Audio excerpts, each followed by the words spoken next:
नहीं, आपको फिर दूसरा नीच शरीर मिलेगा। उत्तम शरीर का आपने अपमान किया, शूट कर लिया, आप विवेक के द्वारा नहीं चले तो आपको फिर ऐसी नीच योनियों में, सुअर कुत्ता न जाने कौन कौन सी योनियों में जाना पड़ेगा। इसका कारण है अध्यात्म की कमी। जैसे अगर हम शास्त्र सम्मत विचारों को देखें तो हर राजा के ऊपर एक महाराजा बैठा रहता था पहले। देखो, देवराजेंद्र के ऊपर गुरु बृहस्पति जी, अगर महाराज बलि तो शुक्राचार्य जी, जनक जी तो सदानंद जी, दशरथ जी तो वशिष्ठ जी, जहां भी। क्यों? क्योंकि आपकी क्रियाओं के ऊपर यदि अध्यात्म राजा बन के बैठा है, आपके दिमाग में हो या आपके साथ हो, तो आप बच जाओगे। अगर हम अध्यात्म को सुने, अध्यात्म को समझें, तो हमारे अंदर इतना तो निर्णय करने लायक हो जाए कि हम अपने शरीर का नाश ना करें। देखो, वेदनाएं हैं, काम की वेदना है, मोह की वेदना है, ममता है, कई आसक्तियां हैं जो जीव अज्ञान के कारण उनको इतना पोसे हुए है, इतना माने हुए है कि वो अपने प्राणों को भी उतना नहीं चाहता है, तभी तो प्राण हत्या कर लेता है, अपनी हत्या कर लेता है। अगर ज्ञान हो जाए तो इन विकारों को सहने की तो सामर्थ्य आ जाए। आत्या किसी भी बात का कोई मतलब निर्णय नहीं कि आत्म कर लिया तो हम, ये सब नहीं, ये बहुत अज्ञान की बात। हम लड़ना सीखें। आज छुट्टी नहीं मिली तो कल मिल ही जाएगी, लेकिन मर गए हम तो क्या होगा? या हमने कोई घटना घटा दी तो फिर क्या होगा? विवेक को हम जागृत करें। विवेक बिना सत्संग के नहीं होता। बिन सत्संग विवेक न होई और राम कृपा बिन सुलभ न सोई। हाँ, तो ये सत्संग की कमी के कारण नहीं, हमें तो कोई और उपाय नहीं दिखाई दे रहा जिससे संभाला जा सके। एक उपाय है सत्संग और नाम जप। अगर साधन को हरिभजन है, कै सत्संग सहाय। यदि भगवान नाम जप है और सत्संग है तो बहुत जल्दी हमारे अंदर आनंद की उत्पत्ति हो जाए। आनंद हो जाएगा तो हम टिक सकते हैं। निज सुख बिन मन होई की थीरा। जब तक हृदय के आनंद को हम नहीं पहचानेंगे तो देखो, इतनी बढ़िया पोजीशन है, रुपया भी मिलता है, खान पान भी बढ़िया मिलता है और सम्मान भी मिलता है। आप जब इस वर्दी से हो ना, तो हमारी दृष्टि आपको ऐसे करती है कि हमारे भारत के रक्षक हैं, हमारे राष्ट्र की सुरक्षा के लिए अपने प्राणों को समर्पित है। तो हमारा हृदय, भाई आप जैसे हमें साधु मान के सम्मान करते हैं, तो हम जब अपने भारत के राष्ट्र सैनिकों को देखते हैं ना, तो हम उनको संत और सैनिक, हम एक भाव से देखते हैं उनको कि हमारे राष्ट्र की सुरक्षा में। देखो, कई कई महीने अपने परिवार से बिलग रहते हैं। बहुत सी सुख सुविधाओं को छोड़कर जहां इनको तैनात कर दिया गया, वहां बिल्कुल सावधान होकर के तैनात है। भले प्राण चले जाएं, लेकिन वहां कमी नहीं होने देंगे। जब तक जीवित है तब तक वो सुरक्षा में रहेंगे, तो हम इनका सम्मान करते हैं। अब अपनी इस गरिमा को नहीं जान पा रहे, अपने अंदर की वासनाओं को नहीं निकाल पा रहे, अपने अंदर के जो प्रश्न है सांसारिक, उनका समाधान नहीं पा रहे, तो असंतुष्ट होकर के निर्णय गलत निकल जाता है। हमें लगता है शरीर का नाश करना कोई समाधान नहीं है, ये कोई मार्ग नहीं है। इसके लिए सत्संग जरूरी है। यदि सत्संग सुना जाए तो ही, नहीं तो जैसे ये कि क्या जरूरत है सत्संग की, तो ठीक है आप गोली से बाहरी शत्रुओं को मार सकते, लेकिन निज काम को, क्रोध को, लोभ को, मोह को, मद को, मत्सर को फिर ये मारेंगे अंदर से, फिर तो अशांति पैदा हो जाएगी।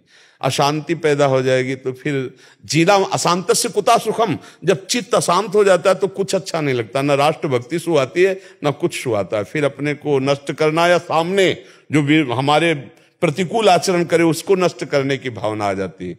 इसलिए अध्यात्म ही एक उपाय जिससे परम शांति प्राप्त हो सकती है। नाम जप किया जाए और सत्संग सुना जाए, जरूर सत्संग सुना जाए।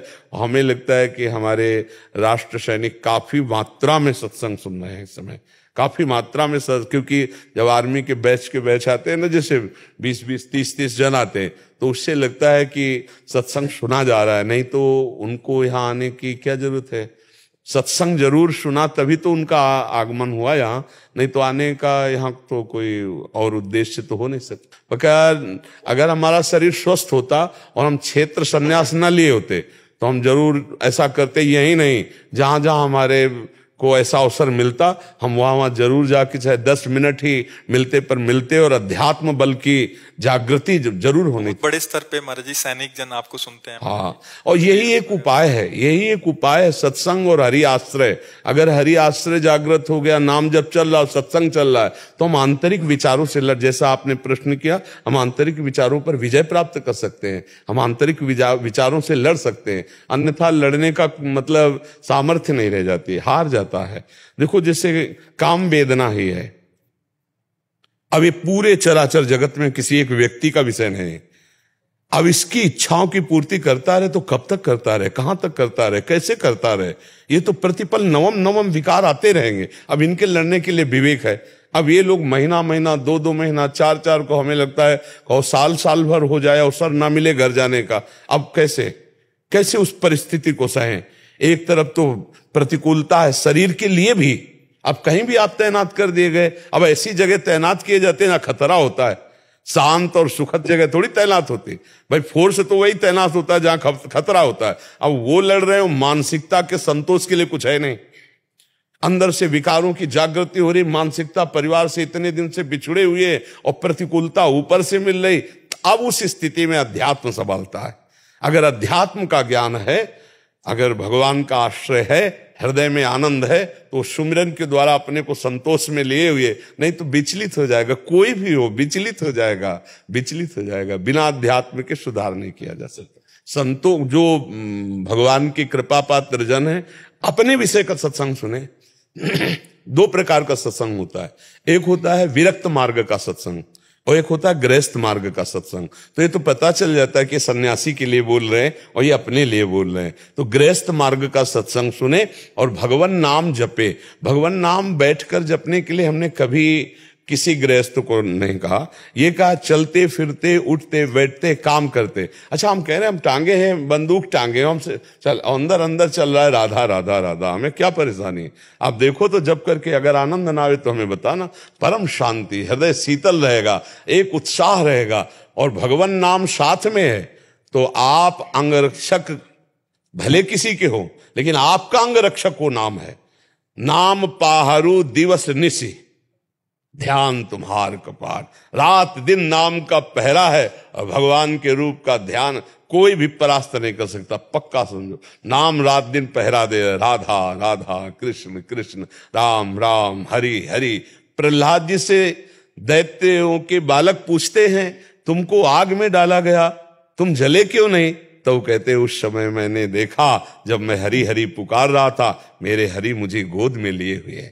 कितना कष्ट दिया गया प्रहलाद जी को, लेकिन नाम बल से हो 5 वर्ष का बालक मुस्कुराता ही नजर आया। मुझे लगता है कि नाम जब किया जाए, सत्संग सुना जाए, तो कोई भी हो कहीं भी हो सबको लाभ मिलेगा, सबका हृदय शीतल हो जाएगा। पर थोड़ा धैर्य पूर्वक, ये नहीं कि 4 दिन जपा और आनंद नहीं मिला तो हम छोड़ दें। पहले वो पाप नष्ट करेगा, पहले हमारे हृदय में जलन पैदा होगी। अगर उसको सह गए तो आगे आनंद ही आनंद है।